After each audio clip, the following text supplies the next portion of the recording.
Hello everyone, ఎంతో టేస్టీగా ఉండే ప్రాన్స్ పికిల్ ఎలా చేయాలో ఈ వీడియోలో అయితే చూపించబోతున్నానండి. ఒక్కసారి తింటే అస్సలు వదిలిపెట్టాలనిపించదు. టేస్ట్ అంత బాగుంటుంది, మళ్ళీ మళ్ళీ అయితే తినాలనిపిస్తుంది. దానికోసం ముందైతే కావాల్సినన్ని రొయ్యలు అయితే తీసుకోవాలి. ఇవి నీట్గా ఉప్పు పసుపు వేసి నీట్గా క్లీన్ చేయాలండి. నేనైతే 1 కేజీ రొయ్యలు అయితే తీసుకున్నాను. దాంట్లో కొంచెం ఉప్పు వేసి అయితే కలిపేయాలి. కలిపేసిన తర్వాత అది కొద్దిసేపు అయితే పక్కన పెట్టుకోవాలి.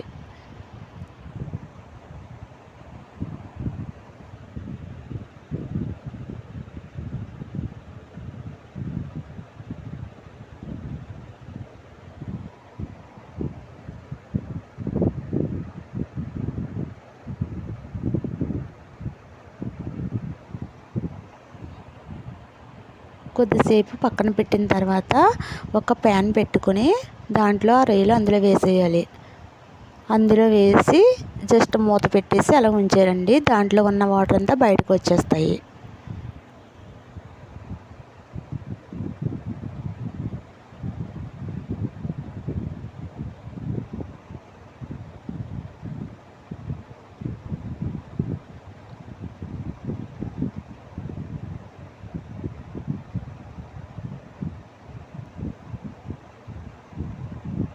చూడండి ఎంత వాటర్ అయితే వచ్చిందో, వాటర్ అంతా బాగా ఎగిరిపోవాలి.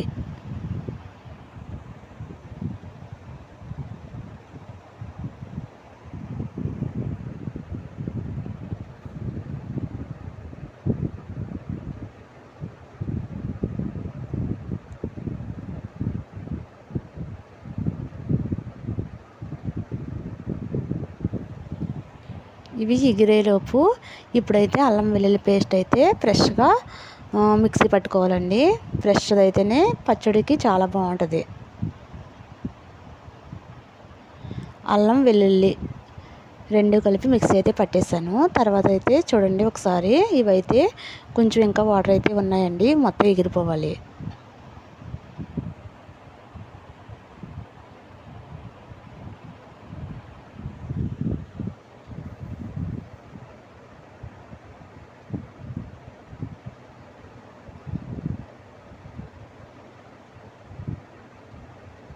చూడండి మొత్తం వాటర్ అయితే ఎగిరిపోయినాయి కదా. ఇప్పుడైతే పక్కన పెట్టుకోవాలి.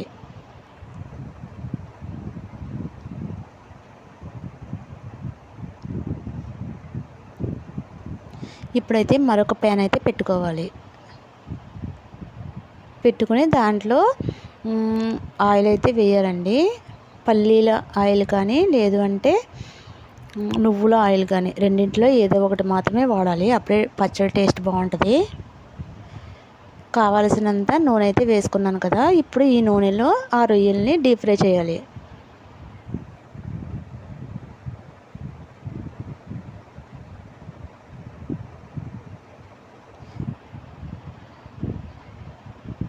ఇదే నూనె పచ్చడి మొత్తం సరిపోతుందండి. ఇంకా ఏమీ యాడ్ చేయవలసిన అవసరం లేదు. తర్వాత ఇంకా నూనె ఏమి లేకుండా ముందైతే ఎక్కువ ఆయిల్ వేసుకుంటే అదే సరిపోతుంది.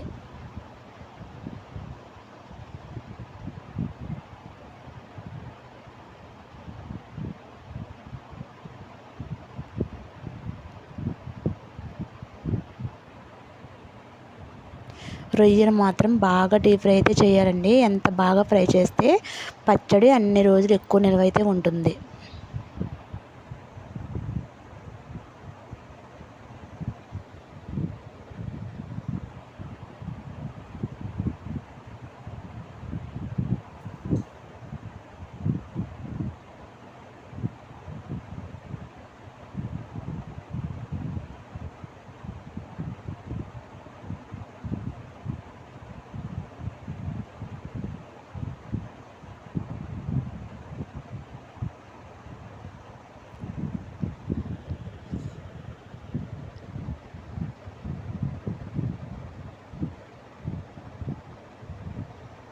చూడండి ఎర్రగా బాగా ఫ్రై అయిపోయినాయండి.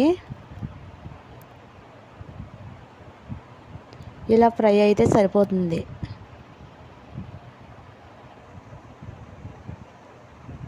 ఇప్పుడు దీంట్లోనే ఇవి కొంచెం పక్కకైతే పెట్టుకోవాలి. పెట్టుకొని దీంట్లోనే ఫ్రెష్గా దంచుకున్న అల్లం వెల్లుల్లి పేస్ట్ అయితే దాంట్లో వేసి వేయించాలి.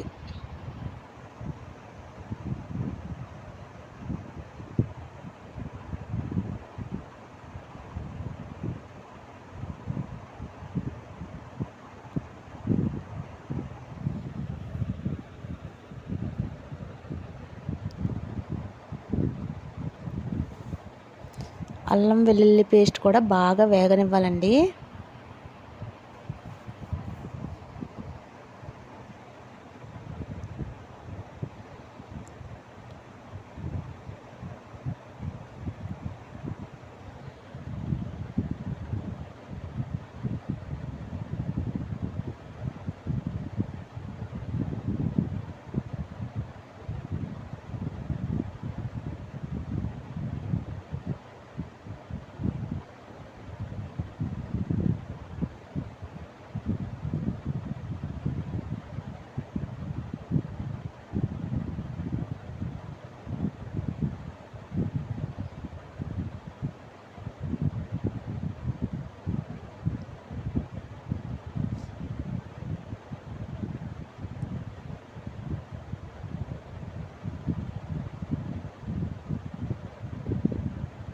కొంచెం వేగిన తర్వాత మళ్ళీ రొయ్యలు, అల్లం వెల్లుల్లి పేస్ట్ రెండు కలిపి బాగా వేయించాలి.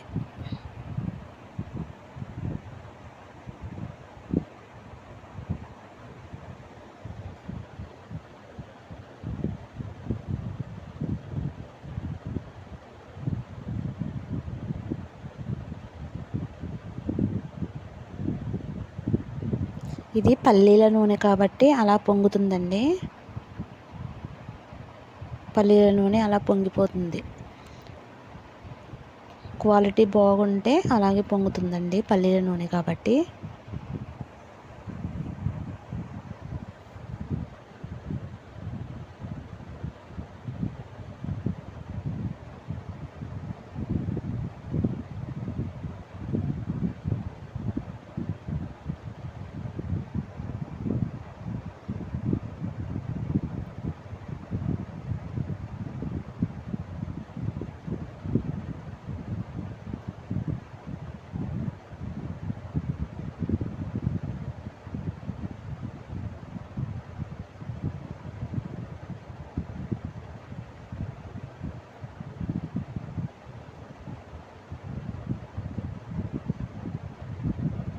తర్వాత మసాలా అయితే వేసుకోవాలి. ఇది ఇంట్లో తయారు చేసిన మసాలా అండి.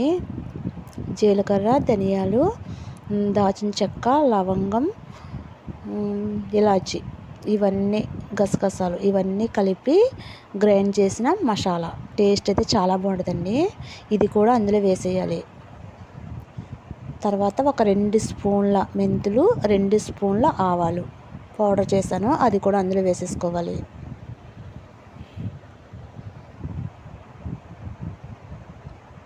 తర్వాత ఫైనల్గా 1 కేజీ రొయ్యలకి 150 గ్రామ్స్ కారం అయితే పడుతుంది. కారం కూడా అందులో వేసి కలిపేయాలి.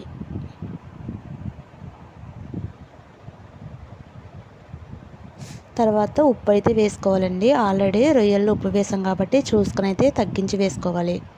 వేసేసి మొత్తం కలిపేయాలి ఒకసారి.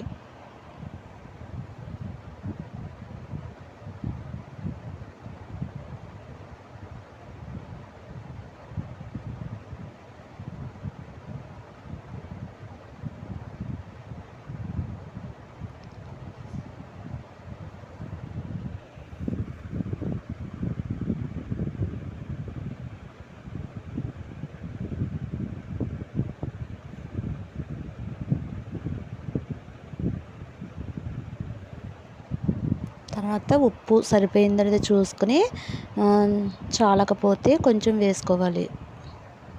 తర్వాత ఇదైతే ఒక 6 నిమ్మకాయలండి.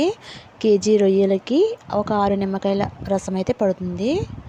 ఇది కొంచెం ఎండలో పెట్టి వేసుకుంటే పచ్చడి ఎక్కువ రోజు నిలవైతే ఉంటుంది. ఇది కూడా ఇందులో వేసేసి కలిపేయాలి.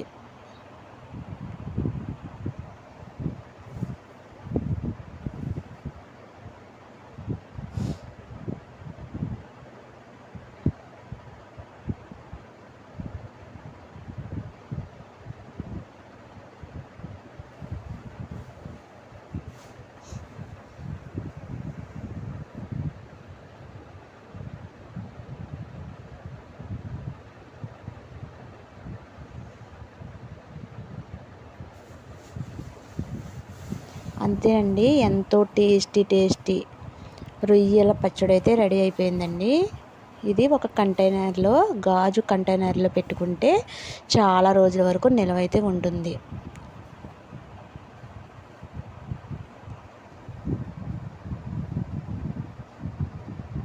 ఇది ఒక్కరోజు ఊరిన తర్వాత తింటే టేస్ట్ అయితే చాలా బాగుంటుందండి. కావాలనుకుంటే కొంచెం ఇంకా ఎక్కువ నూనె కూడా వేసుకోవచ్చు. నేనైతే ఇదే నూనె సరిపెట్టేస్తున్నానండి. అంతేనండి, టేస్టీగా రొయ్యల పచ్చడి అయితే రెడీ అయిపోయింది. ఒకసారి అయితే ట్రై చేయండి. వీడియో నచ్చితే లైక్ చేసి సబ్స్క్రైబ్ అయితే చేసుకోండి. బాయ్ అండి, థ్యాంక్ యూ. ఇంకొక మంచి రెసిపీతో మీ ముందుకు వస్తాను. Bye bye.